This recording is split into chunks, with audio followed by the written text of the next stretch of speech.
অধম জনার বন্ধু গুরুরূপী ভগবান বন্ধু হয় কার জানেন বাবা? যিনি এই জগতে অধম শাস্তে পারে, যার সবকিছু থাকার পরেও যেই ভক্ত গুরু চরণে গোবিন্দ চরণে গিয়ে দাঁড়িয়ে বলতে পারে, হে প্রভু তুমি ছাড়া এই জগতে আমার আর কেউ নেই।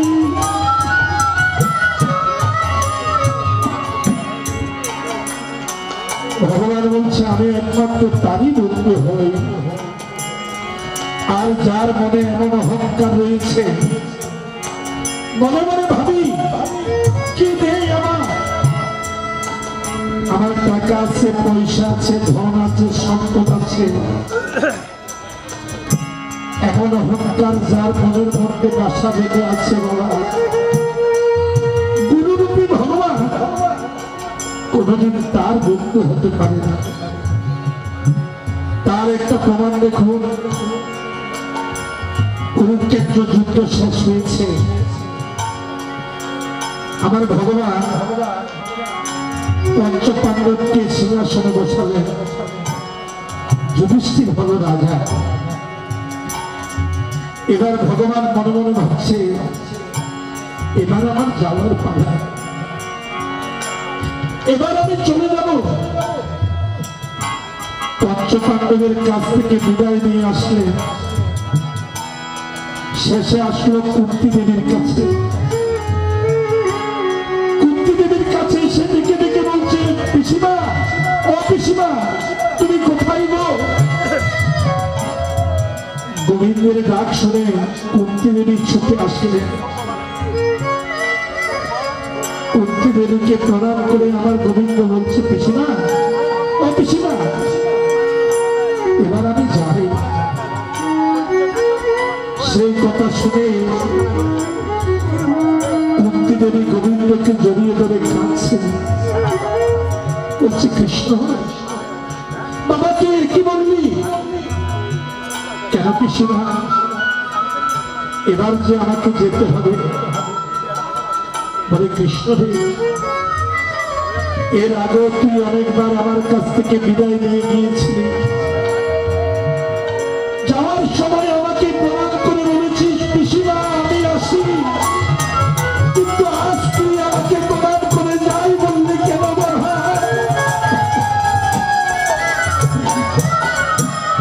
আমি জানি তুই গোবিন্দ একবার যাকে যাই বলিস তার কাছে তুই আর কোনোদিন ফিরে আসিস না। কৃষ্ণ, আমি জীবনে তোর কাছে কোনোদিন কিছু চাইনি, আজকে তোর কাছে একটা জিনিস চাইবো বাবা, আমাকে দিবি? আমার গোবিন্দ বলছে, চাও না পিসিমা, তুমি যা চাইবে আমি তাই দেব। সেদিন কুন্তি দেবী আমার গোবিন্দকে জড়িয়ে ধরে বলেছিল, কৃষ্ণ, যেই ধন পেলে গোবিন্দ হারা হতে হয়, যেই রাজত্ব পেলে কৃষ্ণ হারাতে হয়, সেই সম্পদ আমি চাই না।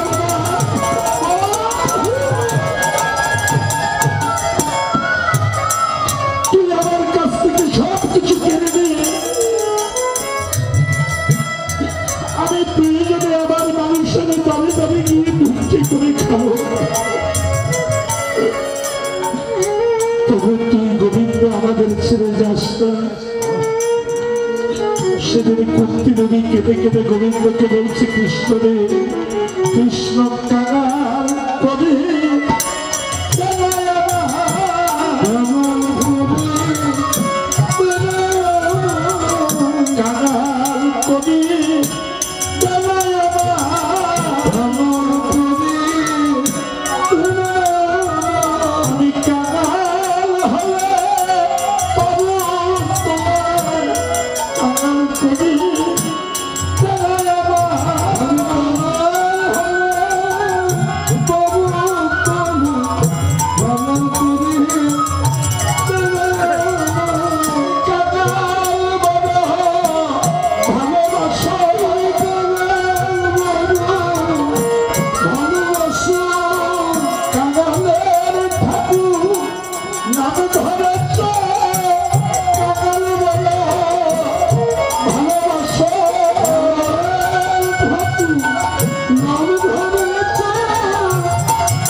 গোবিন্দ বলছে পিসিমা, ও পিসিমা, তুমি এত নিষ্ঠুর হইও না, এত নিষ্ঠুর হইও না।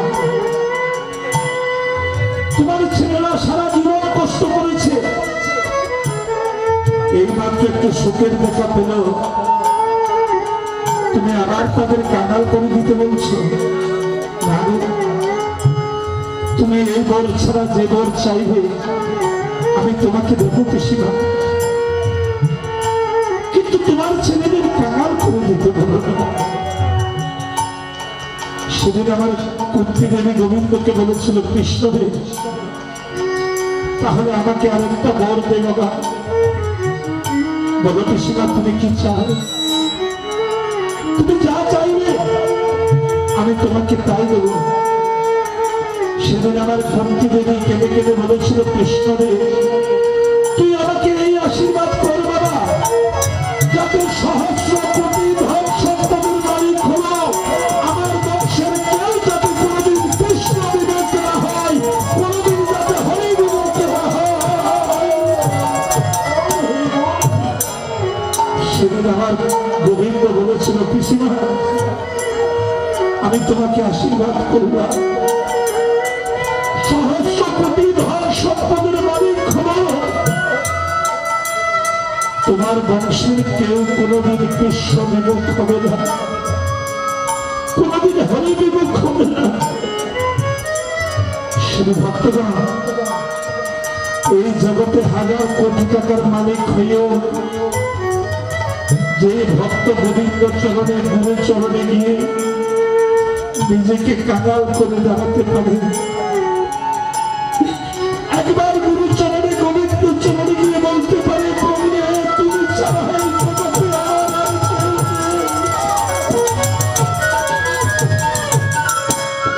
ভগবান বলছেন আমি একমাত্র তারই বন্ধু হই।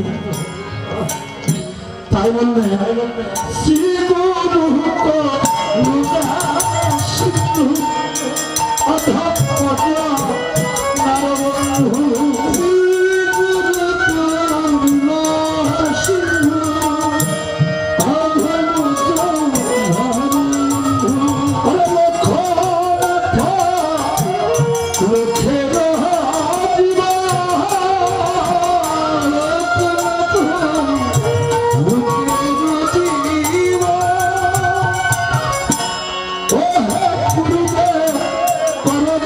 Oh,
শুনেছি যম ভয় কম নয়। যেদিন আমার আপনার যাওয়ার সময় হবে, আমাদের সম্মুখে যখন এসে যমরাজ দাঁড়াবে, ওই যমরাজকে দর্শন করে নিমিষের মধ্যে আমার স্মৃতিশক্তি নষ্ট হয়ে যাবে। সেদিন আমি আর এই জগতের কোনো কিছু মনে রাখতে পারবো না। সেদিন আমার ছেলে এসে আমাকে জড়িয়ে ধরে বলবে, বাবা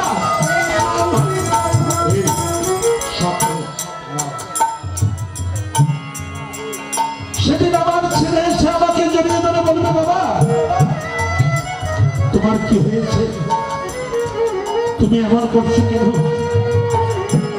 সেদিন আমার মেয়ে এসে আমাকে জড়িয়ে ধরে বলবে, বাবা তোমার কেমন লাগছে? কিন্তু সেদিন আমার ছেলে মেয়ের ওই মধুমাখা বাবা আমার কাছে অচেনা লাগবে। সেদিন আর তাদের ওই বাবা ডাক আমি আর চিনতে পারবো না। পদকর্তা বলছে, হে গুরুদেব, তাতে আমার কোনো আপত্তি নেই, কিন্তু তুমি আমাকে এই আশীর্বাদ করো, সেদিন এই জগতের সব কিছু ভুলে গেল, তোমার জীবন খারাপ, যাতে আমার বিশ্বাস না হয়। সেদিন যাতে ওই চরণ স্মরণ করতে করতে ওই নাম নিতে নিতে আমি মৃত্যুকে আলিঙ্গন দিতে পারি।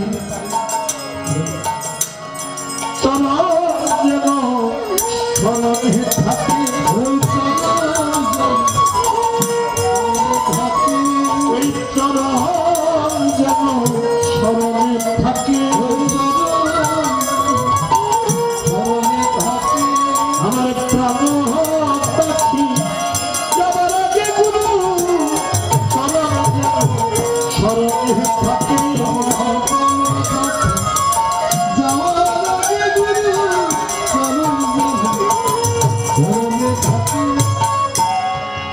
কারণ সেদিন যেদিন এই দেহ থেকে প্রাণ পাখি চলে যাবে, সেদিন ওই ভব নদীর ঘাটে গিয়ে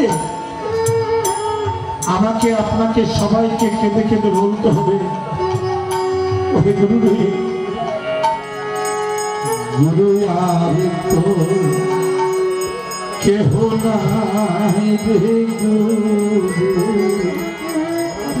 আর তো কেহ না, নিধান কালে তোমার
এবার আমরা গুরুদেবের চরণগুলি মস্তকে ধারণ করে এবার আমরা পঞ্চতত্ত্ব ভজনে মনোনিবেশ করি। জয় শ্রী কৃষ্ণ চৈতন্য প্রভু নিত্যানন্দ শ্রী অদ্বৈত গদাধর শিবসতি ভক্তবৃন্দ। জয় জয়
যশোদানন্দন কৃষ্ণ ওরে নদে এসে হলো শ্রী চৈতন্য যশোদানন্দন কৃষ্ণ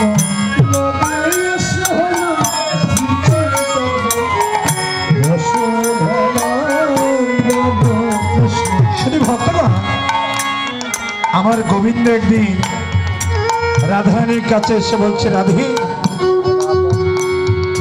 তোমার চরণে আমি এ জন্মে নয়, জন্মে জন্মে তোমার কাছে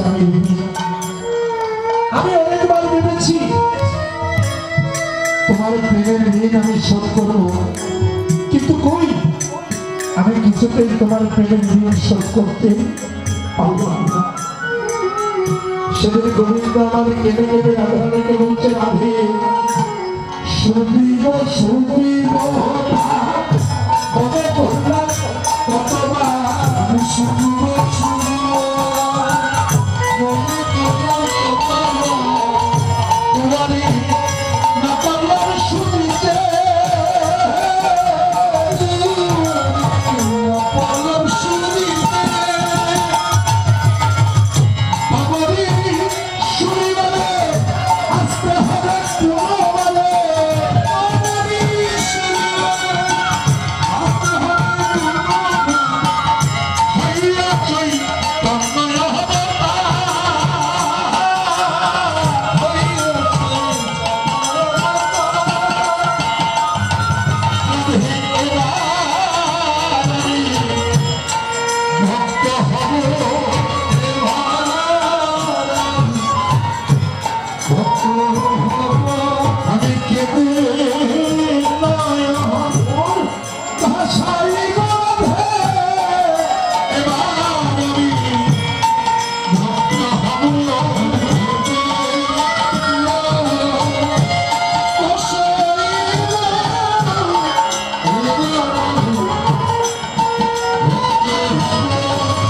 তখন আমার রাধারানী বলছে, প্রভু আপনি ভক্ত হবে? বলে না, রাধে তুমি এমন করে বলছো কেন? বলে প্রভু আপনার যা স্বভাব, আপনি কিভাবে ভক্ত হবেন সেটা আমার জানা নেই। তখন আমার গোবিন্দ কেঁদে কেঁদে বলছে, রাধে আমি ব্রজবাসীর ঘরে ঘরে গিয়ে ক্ষীর ননি ছানা মাখন চুরি করেছি বলে তুমি আমাকে এভাবে বলছো? দাদা শোনো, আমি যখন নদিয়ায় যাব আমি চুরি ছেড়ে দেব, এবার আমি ভক্ত হব, চুরি ছেড়ে দেব, আমি চুরি ছেড়ে দেব, এবার আমি সাধু হব, চুরি ছেড়ে দেব।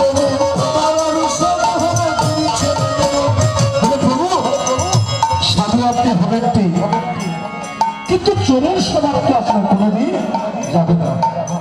বলে আমি চুরি ছেড়ে দেবো তো? বলে চুরি আপনি ছাড়তে পারেন, কিন্তু চুরি করার স্বভাব আপনার যাবে না। আমার গোবিন্দ বলছে, কেন রায়, তাহলে আমি কি সাধু হতে পারবো না? বলে সাধু যদি আপনি হন তবুও আপনাকে চুরি করতে হবে। বলে কেন আমি চুরি করবো না? বলে আপনার অজান্তে চুরি হয়ে যাবে। বলে কেমন করে? তখন আমার রাধারানী বলছে, প্রভু রে তুমি ভক্তের মন চোরা, তুমি ভক্তের মন চোরা, তুমি নইতে গেল পর্ব ধরা, তুমি ভক্তের মন চোরা, তুমি ভক্তের মন চোরা, নইতে গেল পর্ব ধরা, তুমি ভক্তের মন চোরা। বলে না না, এবার যখন আমি নদে যাব তখন তো আমাকে কেউ চিনতে পারবে না। বলে কেন প্রভু? আমার গোবিন্দ বলছে, তখন তো আমার এই রূপ থাকবে না। আমি যখন নদে যাব, যাওয়ার সময় আমি তেজি কালো বড় করিব ধারণ তোমার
চিনতে পারবে না।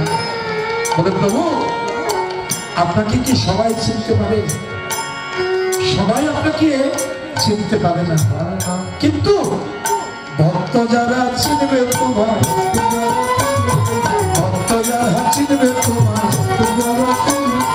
তুমি ব্রজের বাঁকা কানাই, ভক্ত যারা চিনবে তোমার, ভক্ত যারা চিনবে তোমার,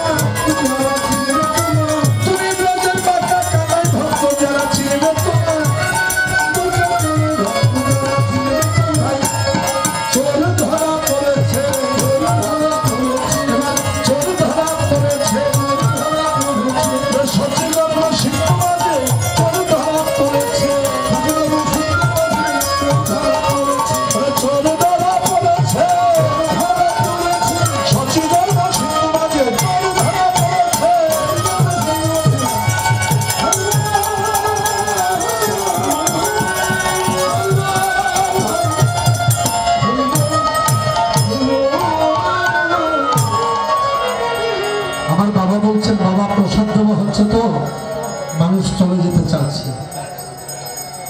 প্রাইমারি স্কুল একটু তাড়াতাড়ি ছুটি হয় না বাবা?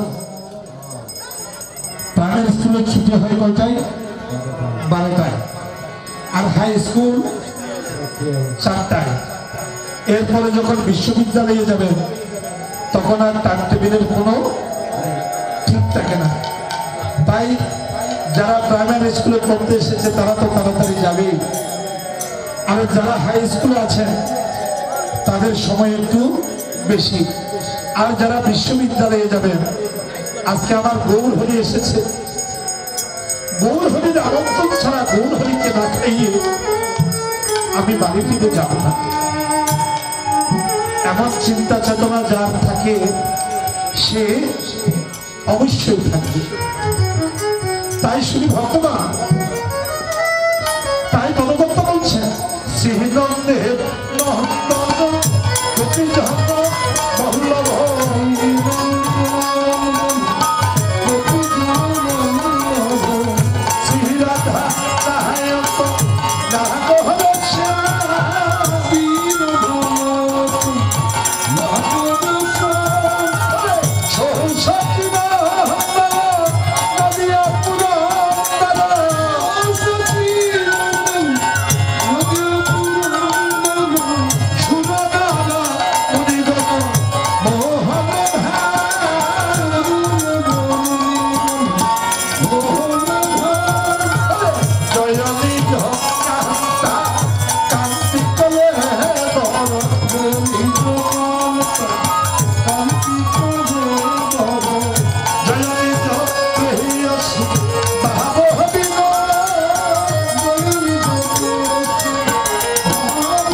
তারা কি বলছে, দুষ্টের দমন আর সৃষ্টির পালনে যুগে যুগে হাতে অস্ত্র তুলে নিয়েছে, অসুরদের দমন করেছে আর সাধুদের রক্ষা করেছেন। কিন্তু এবার যিনি গৌর হয়ে এসেছেন তার হাতে কিন্তু বাবা কোনো অস্ত্র নেই, তিনি দুই বাহু তুলে হরিবল হরিবল হরিবল বলে কলিযুগের মানুষের চিত্তকে শুদ্ধ করে দিয়েছেন। তাই পদকর্তা বলছেন এমন বড় অবতার অন্য কোন যুগে আসেনি। তাই বললে ওরা ভাই রে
সেই কৃষ্ণ ভজনে ইচ্ছা করি নামের সহিতে আছে আপনি শ্রীহরি।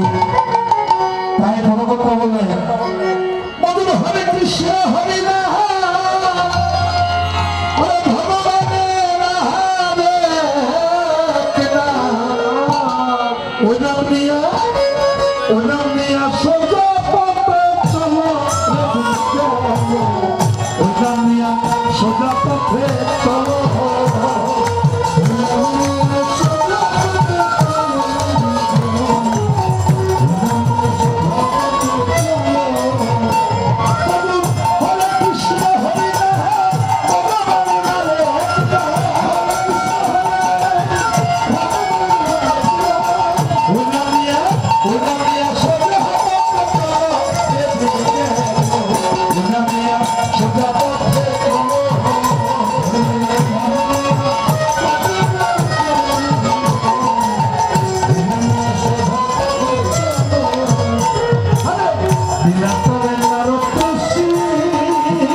এবার আমার মহাপ্রভু লীলার সঙ্গে হয়ে আরো যিনি এসেছেন তার নাম হচ্ছে নিত্যানন্দ প্রভু।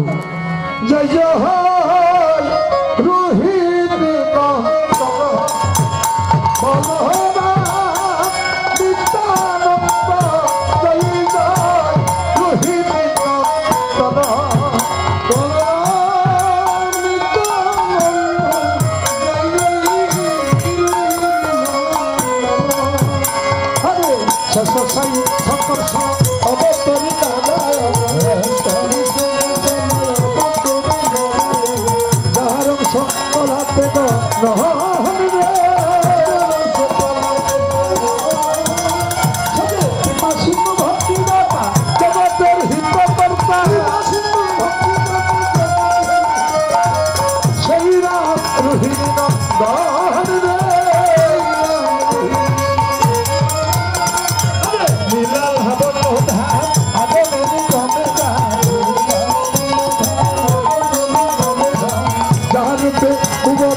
যত যত লীলায়া পরিবারে যদি থাকে